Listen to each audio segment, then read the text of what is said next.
हाँ, good morning sir. हमारे अभी अतिथि जो हैं doctor Sameer Sharma ji, startup man of India. तो मैं सर से रिक्वेस्ट कर रहा हूँ कि आपने जो कल से हमारे अर्चर्ड नर्सरी विलेज में जो विज़िट किया है, इसका क्या एक्सपीरियंस रहा आपका, और आगे के लिए यूथ्स के लिए रेस्पिरेशंस और आगे कुछ अपने आइडियाज़ दें, क्योंकि सर जो है एक्सपर्ट्स हैं, बहुत ज़्यादा एक्सपर्ट्स हैं, बहुत ज़्यादा अनुभव है। तो डॉक्टर समीर सर, आपका welcome. Thank you so much Sunil ji. और ये हमारे लिए सिर्फ एक विज़िट नहीं थी। सबसे पहली बात तो इट्स रियली एन ऑनर कि हम यहाँ पर पहुँच पाए। ये एक बड़े सम्मान की बात है हमारे लिए यहाँ आना, और ये देखना कि कैसे एक एक्स सर्विसमैन कैसे अपनी लगन से न सिर्फ अपनी तकदीर बदल सकता है बल्कि ऐसा कुछ कर सकता है जिससे एक सामाजिक परिवर्तन, एक सोशल चेंज आए। और वो मैंने यहाँ पे एक्चुअली में होते हुए देखा है। तो मेरे लिए ये प्रेरणा की बात है। यहाँ पे मैं देखने आया था कि क्या पॉसिबिलिटीज़ हैं, उनको कैसे मदद कर सके, वो एक अलग बात है। लेकिन सबसे बड़ी बात ये कि मैंने यहाँ पर आकर बहुत कुछ सीखा है कि कैसे एक व्यक्ति अगर चाहे तो वो पूरा एक सामाजिक परिवर्तन या एक क्रांति ला सकता है। तो सुनील जी ने एक बहुत ही बेहतरीन काम किया है। सुनील जी ने सबसे पहले तो यहाँ की समस्याओं को समझा। दूसरा, इस दुर्गम इलाके की जहाँ पे चढ़कर आना पड़ता है, शहर से भी ये 15 किलोमीटर दूर है, और काफ़ी हाइट पे है, पानी की कमी है, और ऐसी बहुत सारी यहाँ पे विषम परिस्थितियाँ हैं।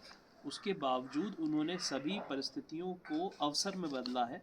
और उसके बाद यहाँ पर अखरोट की जो एक नई प्रजाति है उसको विकसित किया, उसकी नर्सरी बनाई, और अब उसकी खेती कर रहे हैं। और ना सिर्फ खुद कर रहे हैं बल्कि अपने साथी किसानों को जो उनके गांव के हैं वो भी कर रहे हैं। जो शुरुआत में समझते थे कि ये बड़ा एक दीवानेपन का काम है, पता नहीं ये क्या होगा, ये क्यों और किस काम में लग गए हैं सुनील जी, लेकिन सुनील जी ने अपनी अथक मेहनत से यहाँ पर अखरोट की खेती का एक मॉडल, बिजनेस मॉडल तैयार किया है। और मुझे लगता है कि किसान उससे न सिर्फ अपनी इनकम डबल कर सकेंगे बल्कि मैं ये कहूँगा कि अब यहाँ के जो किसान हैं, जो कि बहुत ही लिमिटेड रिसोर्सेज में थोड़ा सा कमाई करते थे, वो अब एक मिलियनर होने की राह पे बढ़ सकते हैं।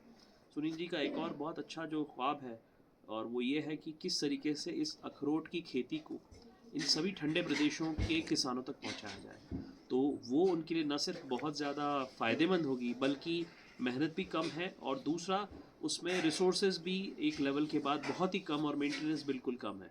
तो जो पलायन युवाओं का है वो भी रोकना इनका एक बड़ा लक्ष्य है। तो मुझे ऐसा लगता है कि सुनील जी जैसे प्रोफाइल्स और ऐसे लोग बहुत कम है देश में, लेकिन ऐसे हमें बहुत सारे सुनील चाहिए। और इन्होंने जिस हिसाब से किश्तवाड़ में ये कमाल करके दिखाया है, आप लोगों को आना चाहिए, आप लोगों को आकर के देखना चाहिए। ज़रूरी नहीं कि आप अखरोट की खेती के लिए आए, लेकिन आप प्रेरणा लेने के लिए आ सकते हैं कि कैसे विषम परिस्थितियों में एक आदमी डटे हुए लगातार कंसिस्टेंटली मेहनत करने के बाद कैसे सफलता पाता है, और वो अपना नहीं बल्कि अपने आसपास का जीवन बदल देता है। मैं बहाई फेथ में मानता हूँ, और उसकी एक शिक्षा है कि आपका जो जन्म है या आपकी जो परिस्थितियाँ हैं वो सिर्फ महज एक संयोग नहीं है।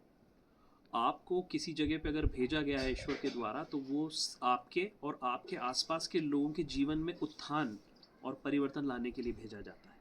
तो सुनील जी ने वो एक्चुअली में प्रैक्टिकली करके दिखा दिया है। तो मुझे यहाँ पर आकर बहुत अच्छा लगा, मैंने बहुत सीखा, बहुत कुछ अनुभव किया। मैंने यहाँ पर देखा है कि किस तरीके से अखरोट क्रांति इस देश में अंगड़ाई लेने लगी है, और ये बहुत जल्दी उन सभी प्रदेशों में फैलेगा जहाँ पर अखरोट की खेती की जा सकती है मौसम के अनुसार। तो मेरी बहुत शुभकामनाएं सुनील जी को, उनके परिवार को, और उनके पूरे गांव को, और उनके इस पूरे अभियान को, कि ये अभियान जल्दी एक क्रांति बने और हम देखें कि किश्तवाड़ के अखरोट के पौधे पूरी दुनिया में भेजे जाने लगे हैं, और यहाँ का जो अखरोट है जो बेस्ट क्वालिटी का है वो पूरी दुनिया में फैले। बहुत बहुत शुभकामनाएं।